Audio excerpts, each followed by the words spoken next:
come running from prayer. Eagle, Jesus is waiting. Eagle, stop playing around. Eagle, stop. Is by the mystery of drawing. You have wandered away. You have journeyed away from God. The way he brings you to drink of that eternal waters of his presence is to draw you.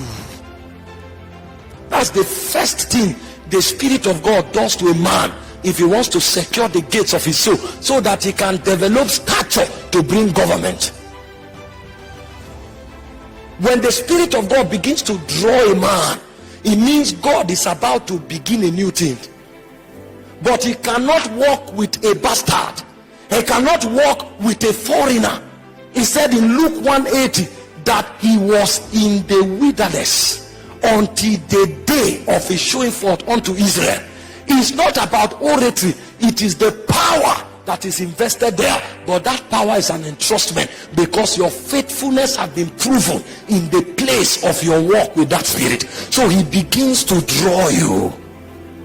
If God draws a man, then the man is about to return to the place of integrity in the Spirit, because it's not by power, it's not by might, it's by his Spirit.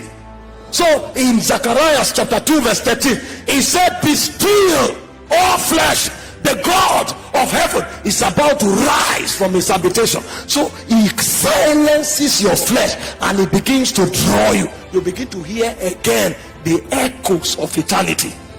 And as you respond to those drawings, he brings you deeper. As he brings you deeper, what he's doing is that he's severing you from the world system. Once upon a time, you were a fan and an addict of football, and the angels that walk with you come to you by 4 p.m. But unfortunately, all your matches are by 4 p.m.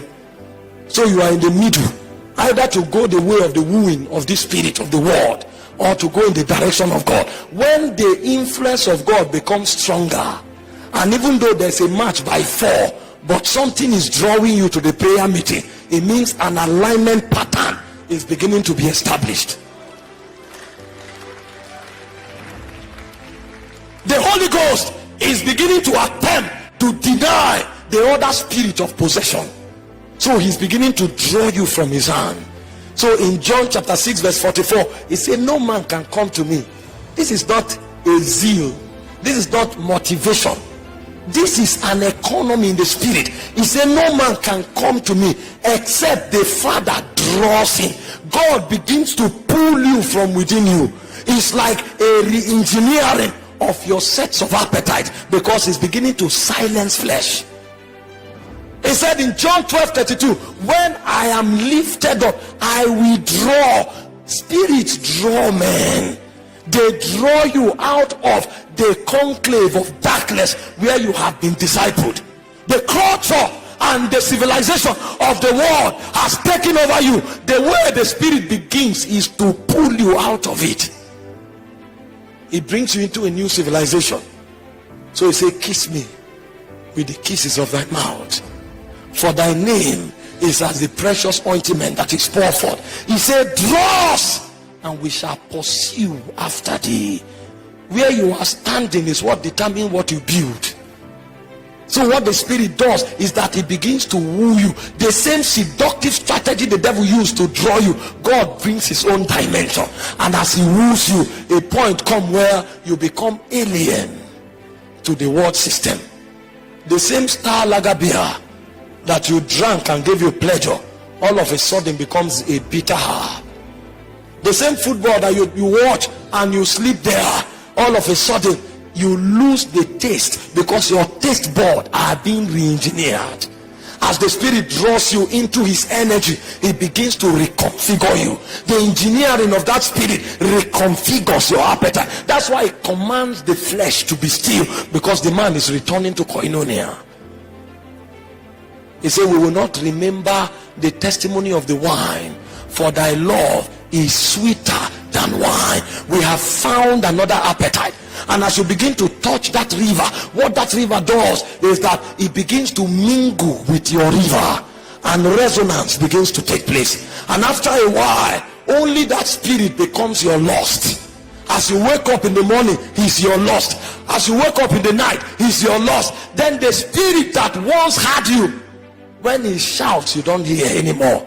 You have entered into another economy.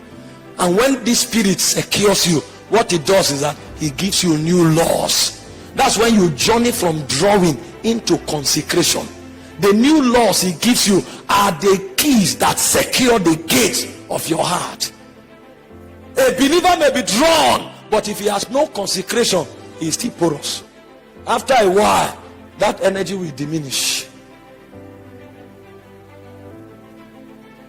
You see where Christianity is beyond sensation. You can come for a meeting and receive loud prophetic word and gyrate, and you will go nowhere, because these ones are the labors of the spirit. Some it may take 2 years, some it may take 10 years to be drawn, and some it may take a lifetime to establish a consecration. But blessed is the man that journeys into the gates of God by reason of his response to the drawing of the spirit.